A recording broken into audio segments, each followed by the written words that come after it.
एक रमा नाम की लड़की थी जो कि राधा रानी की बहुत ज्यादा भक्त थी। तो उसकी शादी हुई।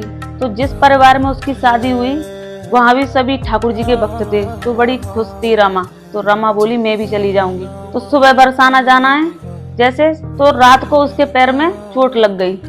लेकिन फिर भी पैर में चोट थी, लेकिन राधा रानी के दर्शन की इतनी मन में लालसा थी कि वो चोट लगे पैर से ही बरसाना गई। तो बरसाना पहुंची तो सभी औरतें सीढ़ियों पर चढ़ने लगी। तो सारी औरतें आगे निकल गईं और रमा के पैर में चोट थी इसलिए वो पीछे रह गई। तो धीरे धीरे सीढ़ियों पर चढ़ रही थी तो एक छोटी सी बच्ची आई कि बोली मैया चलो मैं आपको सीढ़ियों तक ऊपर चढ़ा देती हूँ। तो रमा को वो लड़की पकड़ के धीरे धीरे सीढ़ियों पर ऊपर चढ़ा रही है। तो रमा बोली बेटी तुम्हारा नाम क्या है? तो बोली मैया मेरा नाम लाडो है। कि बहुत ही सुंदर नाम है लाडो, लाडो जैसी दिखती हो तुम। तो रमा को उसने ऊपर चढ़ा दिया। तो बच्ची बोली कि भैया मैंने आपको ऊपर चढ़ाया है सीढ़ियों तक, तो मेरे लिए कुछ लेकर नहीं आई हो? तो रमा के पास चूड़ियां थी। तो चूड़ियां और पाजेब रमा ने उस लड़की को दी कि मेरे पास यही है, ये ले लो। कि मैया ये तो श्रृंगार का सामान है, ये तो अधूरा है। कि कल भी तो आऊंगी, आज ही सारा दे दूंगी तो फिर कल क्या दूंगी? अभी मुझे 6-7 दिन यहाँ आना है, तो मुझे रोजाना चढ़ाना, मैं तुम्हें कुछ ना कुछ रोज देती रहूंगी। तो यही सिलसिला 6 दिन तक चलता रहा।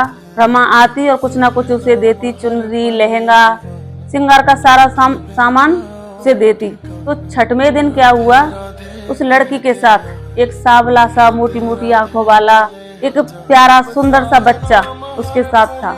बच्ची बोली मैया ये मेरा सखा है, तो कल इसके लिए भी कुछ तुम लेकर आना। तो ठीक है बेटी, मैं कल इसके लिए कुछ ना कुछ लेकर आऊंगी।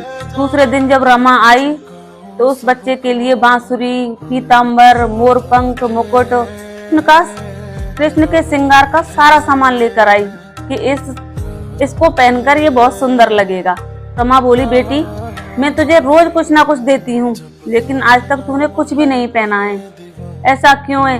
तो लाडो बोली कि मैया कल राधा अष्टमी है, मैं सारा सामान कल पहन कर आऊंगी और कल दिखाऊंगी आपको। कि ठीक है। दूसरे दिन जब राधा अष्टमी थी तो रमा आई और देखा कि लाडो कहीं दिखाई नहीं दे रही है। एकदम दुखी हो गई, पता नहीं 6 दिन से रोजाना मुझे सीढ़ियों तक ऊपर चढ़ा रही थी, लेकिन आज यहाँ पर देखा तो कोई है ही नहीं, भीड़ ज्यादा है इसलिए मुझे दिखाई नहीं दे रही है। उसने चारों तरफ देखा लेकिन उसे कहीं दिखाई नहीं दी। तो रमा के पैर की चोट में थोड़ा आराम था तो वो धीरे धीरे चढ़कर सीढ़ियों पर ऊपर पहुंच गई। जैसे ही वो मंदिर में भीड़ को चीरती हुई आगे पहुंची तो पर्दा लगा हुआ था, और जैसे ही पर्दा हटा तो रमा ने देखा कि वही पीताम्बर, वही मुरली, वही मोर मुकुट, वही पोशाक, वही चूड़ियां का श्रृंगार राधा रानी और कान्हा जी का वही हो रहा है। माँ देखकर स्तब्ध रह गई।